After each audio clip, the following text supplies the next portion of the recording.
Selamat sejahtera. Pendidikan digital adalah integrasi teknologi digital dalam proses pembelajaran dan pengajaran. Ini termasuk penggunaan perisian, perkakasan dan sumber digital lain untuk meningkatkan pengalaman pembelajaran pelajar dan menyokong pembangunan kemahiran yang berkaitan dengan dunia digital. Pengenalan kandungan digital berkualiti merujuk kepada proses memperkenalkan atau menyampaikan kandungan digital yang bermutu tinggi kepada audiens. Ini melibatkan pemilihan topik yang relevan, penghasilan kandungan yang informatif atau menginspirasi serta penggunaan teknologi dan strategi pemasaran yang sesuai untuk mencapai audiens yang dikehendaki. Terima kasih saya ucapkan kepada Cik Jessica. Kini bersama dengan saya merupakan dua orang pegawai daripada Jabatan Negeri Pulau Pinang, iaitu Cik Syifa Wadina dan Cik Hatim. Untuk penerangan lebih lanjut berkaitan dasar pendidikan digital, saya akan bertanyakan sedikit soalan berkaitan teras dasar pendidikan digital kepada kedua orang pegawai ini. Cik Syifa Wadina, apakah teras yang terdapat di dalam dasar pendidikan digital dan bolehkah Cik huraikan salah satu elemen dasar pendidikan digital menurut pengetahuan Cik? Terima kasih saya ucapkan kepada Cik Dawi. Apa yang dapat saya simpulkan berdasarkan penerangan Cik Dawi sebentar tadi, kesesuaian kandungan digital dengan kurikulum ini penting untuk pastikan bahawa sesuatu bahan yang telah pun diajarkan itu adalah sesuai dengan standard pendidikan yang telah pun ditetapkan.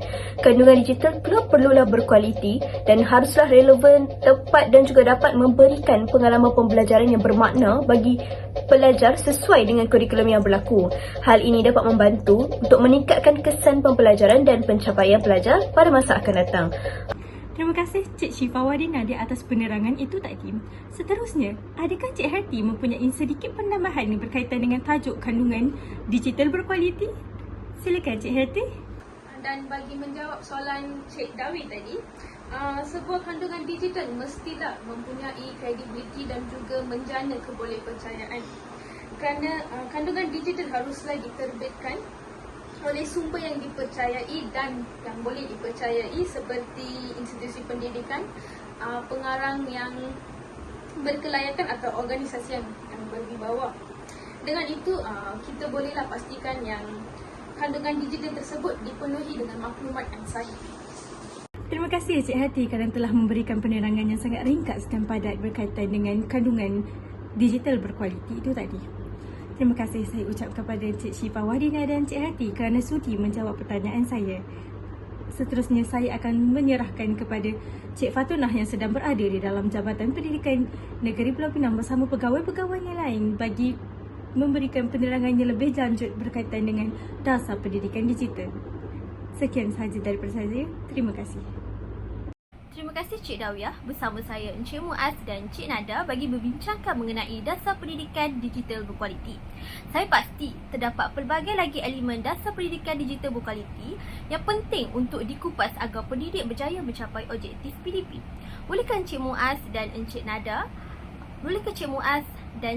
jelaskan elemen dasar pendidikan digital selain kesesuaian dengan kurikulum, kredibiliti dan kebolehpercayaan menurut pengetahuan Encik Muaz dan Encik Nadia. Assalamualaikum warahmatullahi taala wabarakatuh. Terima kasih kepada Puan Fatunah terhadap soalan yang telah diajukan. Bagi menjawab soalan tersebut, pada pandangan saya, elemen dasar pendidikan lain yang boleh dikupas ialah kerekaan dan kreativiti. Hal ini kerana kandungan digital sepatutnya direka dengan cermat dan baik supaya ia dapat menarik minat pelajar. Jadi untuk memastikan ianya menepati kriteria yang telah ditetapkan, kita perlulah menggunakan elemen-elemen kreatif seperti animasi, interaktif dan multimedia yang sesuai supaya ia boleh memastikan seseorang pelajar itu berminat untuk melibatkan diri di dalam sesebuah pembelajaran. Jelaslah bahawa kerekaan dan kreativiti merupakan elemen penting untuk memudahkan perkembangan pelajar sebagai inovator dan penyelesaian masalah yang kreatif. Itu saja jawapan saya. Semoga dapat menjawab soalan yang telah diajukan. Terima kasih.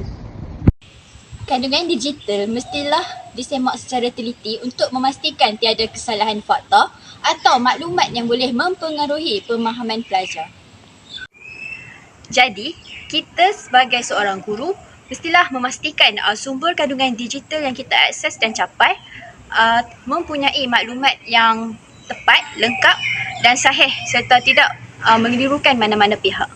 Terima kasih Encik Muaz dan Encik Nada. Saya boleh simpulkan di sini adalah yang pertama, kerekaan dan kreativiti sangat penting dalam menghasilkan kandungan digital berkualiti.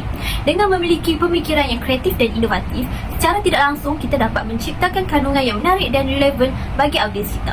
Ini melibatkan pemilihan topik yang menarik, pendekatan yang unik dan penggunaan media yang efektif untuk menyampaikan pesan dengan jelas dan menarik.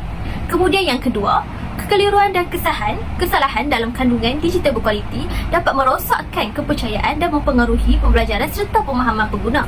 Oleh itu sangat penting untuk menyemak dan kita mengesahkan fakta sebelum menyebarkan maklumat untuk memastikan kualiti yang baik.